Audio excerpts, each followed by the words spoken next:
Yellow Springs High School Slam Poetry Team. We made an announcement, or we put a poster on the door, but just to reiterate, content may be inappropriate for children or some others, so if you well, you can go if you want. I don't know. So slam poetry, for those of you that don't know, is basically spoken word. It's about creative expression and freedom of speech. It's a lot of fun. We've had fun this year working with each other and building our poems. So we're all going to perform one poem. We'll introduce ourselves one by one now. We'll go over there, and then one by one person will come up. Something that's really fun about slam poetry is that it's very interactive. If someone says a line that you can connect with or feel, you can maybe give a couple snaps. Or if someone takes a pause, you can say, "Speak, poet," or whatever you feel. You can feel free to just clap or just do as you feel moved. So I am Liana Rothman. I am Naomi Good. Erin Grody. Sage Hamill. Talia Budis. Saina Bakari. And I'm Allie Sullivan. Right. Yeah.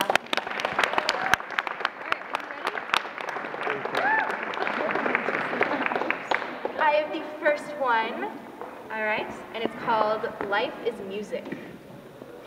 Life is music, a music that we can feel, music that we can breathe, a music that we can speak, a rhythm we can clap, a harmony we can sing, a tune we can whistle, and rests. Music is lines and spaces that lead. E-G-B-D-F, F-A-C-E, the face I saw that led me to you. With lips that sing whenever you talk, with eyes that speak riddles that some would call poetry. The way you hold me, holding eternity, holding the world, holding the beat to the next measure. And rest. Your movement draws me closer, the melody, the moving notes that draw my harmony draws me away, over to places I never knew existed, over galaxies, past all I'm familiar with, drawing me, pushing me, calling me to a place where lines and spaces are not the flow of music, the flow of our music, the flow of our lives, where our music cannot be written, and where theory and counterpoint have no place, and where all there is to remember is rest. When your mouth opens to crack tenor bass and off-key notes, all I can hear is sweetness, pulled apart like taffy, drizzled, dunked, roasted, caramelized, and just soaked in hot fudge. So bitter and sweet and wonderful, all I need is one taste, to taste it once, and to rest. Life is love. Love that we can feel, love that we can breathe, love that we can speak. A hand that is held, a note that is passed, a kiss that is blown, and rests. Life is love. Love is music. Music is our life. Life is our history that we can make to be our own.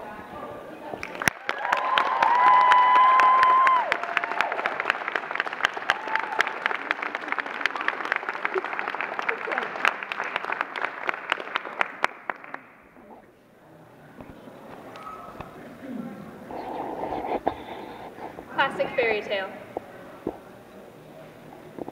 There once was a girl who wanted to soar, but was kept in a cage, so all she could do was sing. So she sang what she could until someone said she couldn't, so she stopped. But her heart kept the beat, and the beat slowed down until the girl wondered if she was just living or wandering. There once was a girl who was given the chance to soar because the cage was open, but she didn't know how to fly, and she couldn't sing because she lost the beat. So she wanders through life, wondering when she would start living.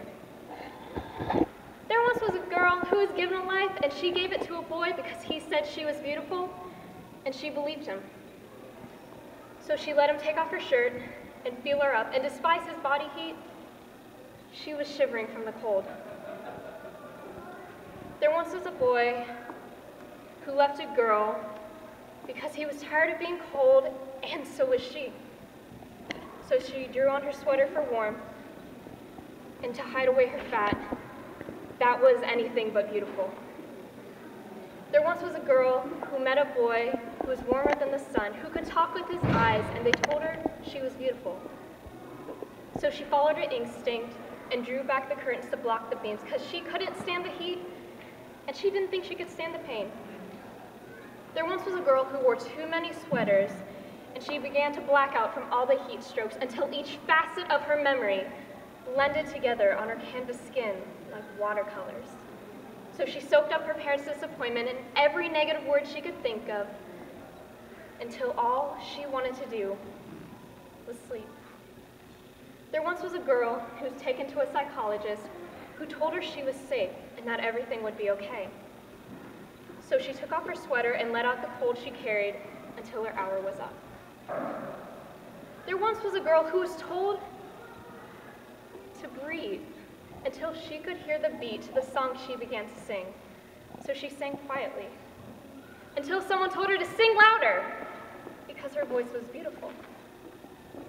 There once was a girl who sang out the watercolors and created a masterpiece with all she knew, and she hated them until she was reminded that the things you mourn over shape the wings you fly with today.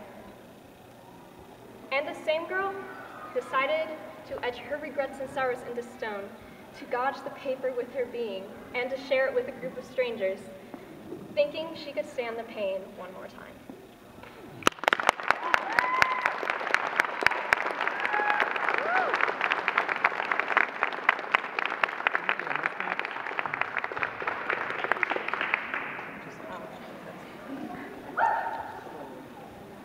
A story.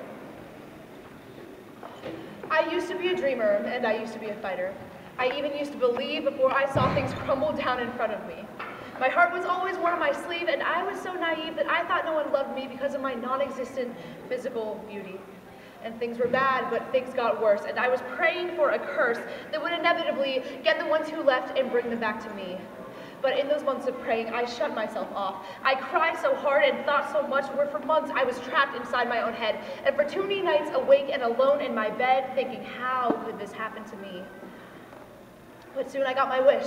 Those who left came back, but I just focused so much on that I didn't even cover my head when this world shattered beneath my feet, because my emotion was used. There wasn't enough. I had cried so hard and thought so much that I was exhausted. There was nothing left, and soon I met him, and the warmth in his chest was just something new for me to throw myself into.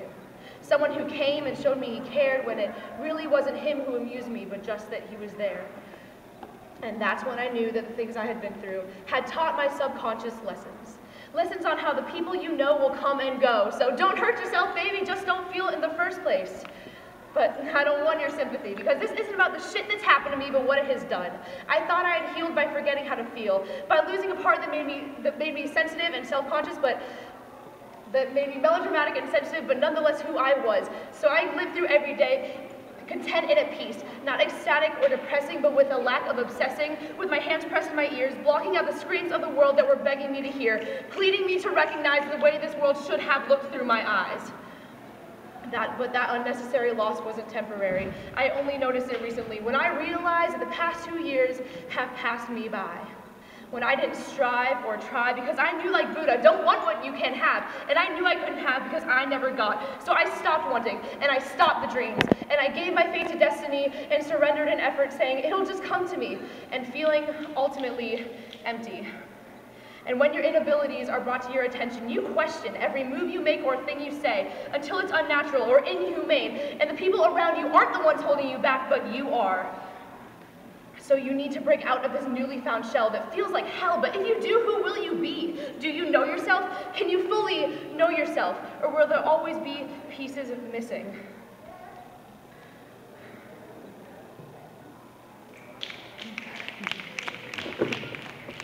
And when the self-conscious questioning meet these new ideas, you seem to get ideas of what impossibilities could be. Like the Matrix or Inception or Puff the Magic Dragon, but you didn't know, Dad, that I would remember those conversations about living in the dreams of a beast, causing thoughts like paranoid schizophrenics and accents like ADHD, and maybe I'm a hypochondriac, but maybe not, because after all, I'm only 17. Like that night where I just needed to scream, but it was too hard. I couldn't even breathe, and my first and only panic attack scared the shit out of me because it seemed too close to the real damn thing.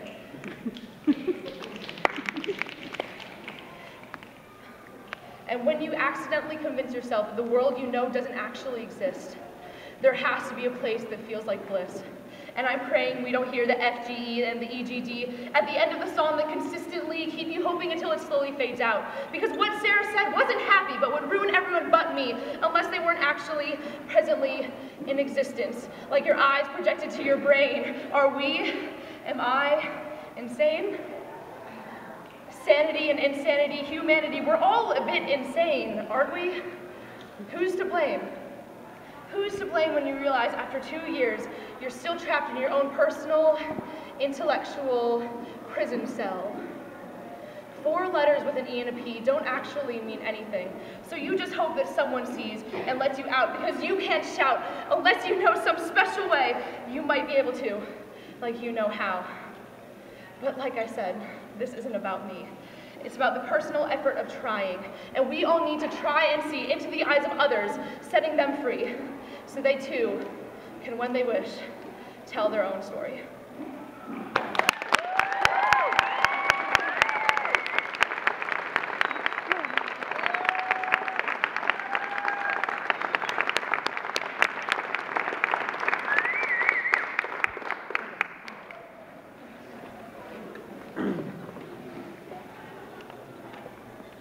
Roll them up over those toes, those glossy painted toes, roll up those pantyhose.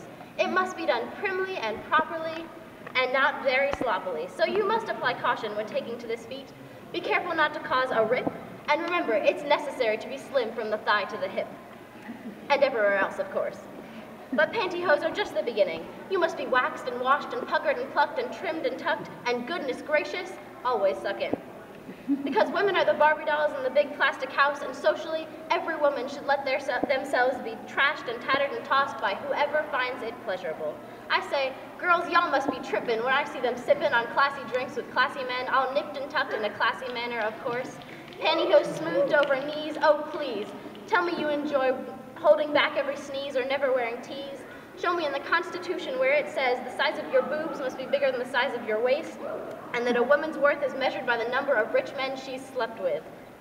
But before all of this, like the pantyhose and the sex, a young girl should be innocent and naive. You must act unsure and undirected like a sailorless boat on the seas, and for us horny teenage girls, we must know nothing about the birds and the bees. Then skip forward, as you must carefully roll up those pantyhose from your toes to your hip, maybe take a dip with your classy man, and as you get older, believing there is no such thing as too much makeup, you will tell yourself, you wasted a wonderful life having boring sex with boring men because they own a yacht, and forgetting about your childhood, where pantyhose were only worn by grandmothers at weddings, and the classiest drink you knew was a Shirley Temple. Yeah.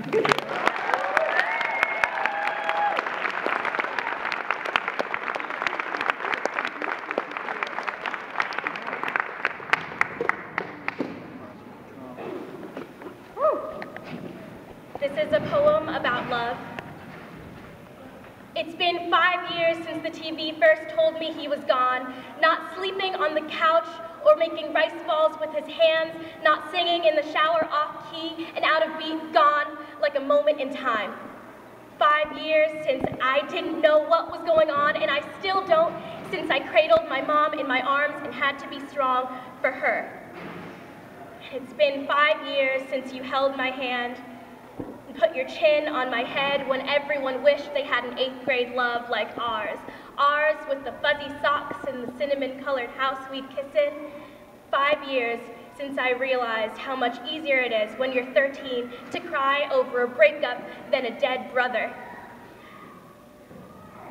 I couldn't cry when the coffin closed, just pressed my lips tight, played Mom for the Night singing, "For one so small, you seem so strong." But at the mention of your name, Rivers, and every time I saw you, I remembered how it felt to lose 2 boys who loved me in the month of June. My brother, who said to reach for the moon because even if you miss, you'll land among the stars, loved me more than any string of words could say, swore that I would be famous, one day said that I was the most beautiful girl he knew. My brother who left me with this void, so now every time a boy breaks my heart, I'm on the floor with my head in my hands mourning, like yesterday I lost him, like I'm getting ready for the funeral when I dress in the morning. I cry and I blame it on the boy who introduced me to fleet foxes and called me his exotic queen, said to never change these butterfly teeth and kiss the soles of my warrior feet. I blame it on the boy who said these things, then left me in the month of June, and now all I want is to run back to that cinnamon-colored house, to the one who put his chin on my head, or find someone new to call me beautiful. You used me to boost your self-esteem, and I used you as an excuse to cry for all of the times I wouldn't let myself, times I stood firm when my dad was handcuffed and searched in front of me, times I just needed my brother there to adore me, and every single time I look into my nephew's eyes. Quote, "We must look inside ourselves for the piece that we think is missing, because only then can we express love instead of need."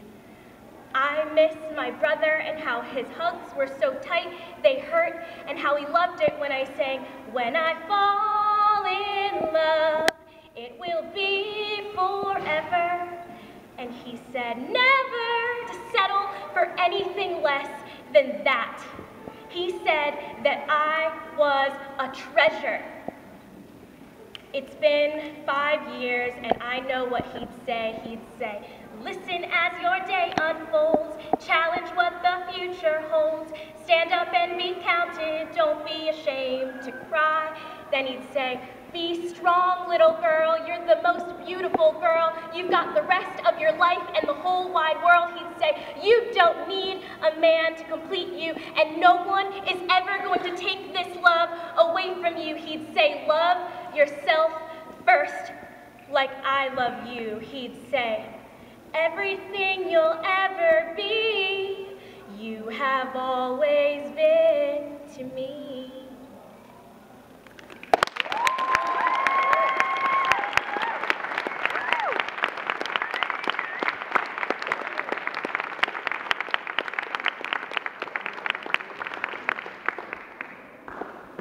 Mouths are beautiful.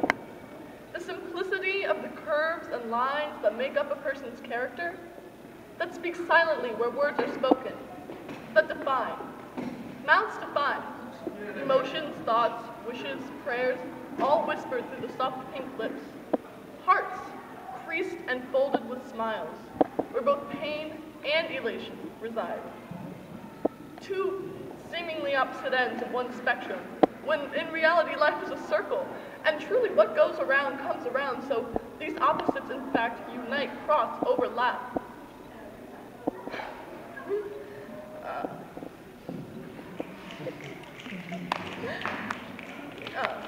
So these opposites are not too far off, elation and pain.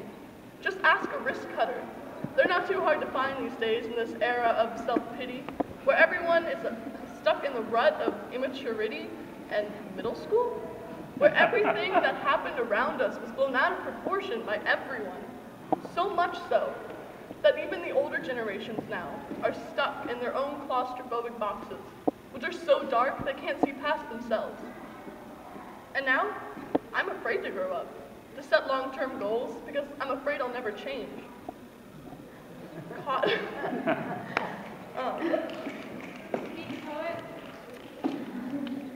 Yeah.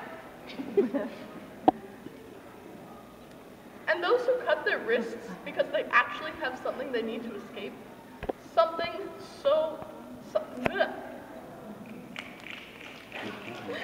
because they have something they need to escape, not something fabricated by our minds raped by the media, but something so painful they need a way out. Those ones are forgotten about, lost in a sea of attention-starved Facebook statuses, posted every other minute like someone really cares, making the world hard-pressed to find a smile.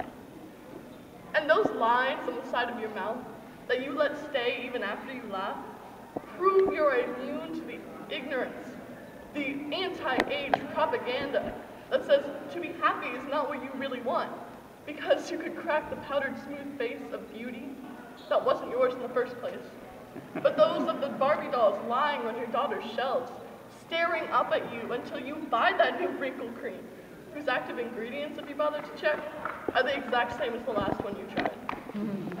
feeding your addiction, ever growing. Your drugs distort your mind and put shadows of wrinkles in the mirror. And your daughter is born hungry for mommy's obsession, going through your stash of old and worn beauty products leaking on the sink. And it's all an illusion. This world we think we dominate,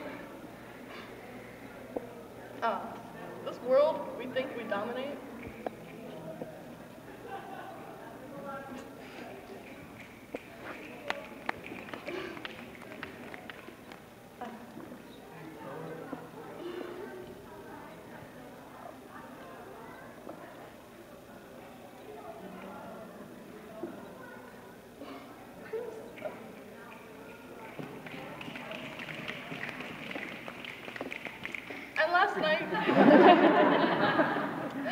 last night I dreamed of a paper moon, full and bright and wonderful.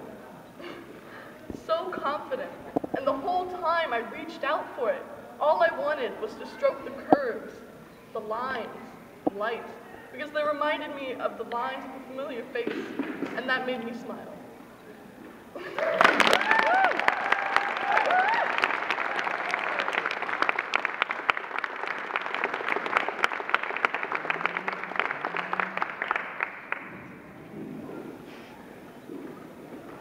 Society. The elation of feeling elated, of feeling elevated, of knowing that the time and place you are in might not connect with the way you feel.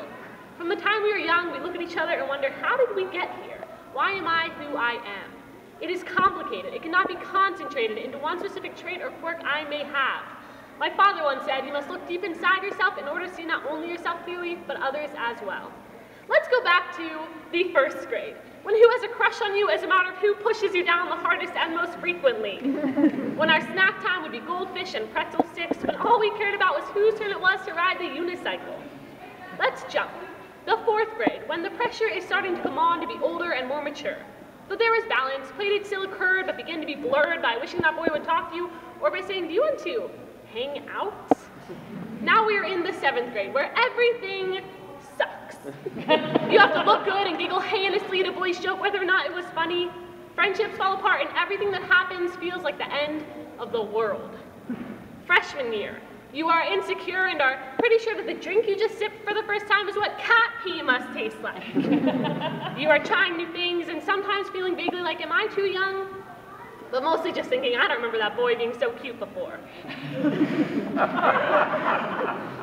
On and on it goes, growing up and fucking up and thinking, how did I get here? Your friends will always be there, though it might not always seem like it, and some of the time you might just want to crawl into bed and have your mother bring you up a cup of warm milk or tea. Memories are made, you make sure to fit into the craze of whatever the newest fad might be, you feel that you just want to belong to society. You have to comb your hair and wear a suit, put on those high heels and make sure you always look cute. They say that a woman is categorized based on the width of her curves, and that a man is sized up based on his yearly income, and the boy who smokes a lot of pot is going to get caught and not go very far in life. They say that a girl who is really drunk and just trying to have a fun time is practically asking to get raped. Well, I say, fuck that. Yeah. Society is what we make of it. It is how we connect to one another and eventually start hating each other. It is why we must be thin and not say what we really feel and make sure not to let anyone close enough so they can peel those layers of thoughts away from our bodies. As the Queen of Soul said, all we are asking is for a little respect. We meet people along the way and feel impacted by the things that touch us most. We want to hang on to the old things while at the same time to just let them go. Sometimes you feel like you are kicked to the ground and sometimes feel like you are riding a damn tall horse, unstoppable. You might feel hostility to those not like you, while at the same time almost wishing that was you. You will travel and eat and pray and love, and hopefully a lot of the time you will feel the elation of feeling elated. You will feel elevated. And while you're at it, you might want to throw the key into the misty surroundings and be sure that you often are defying society.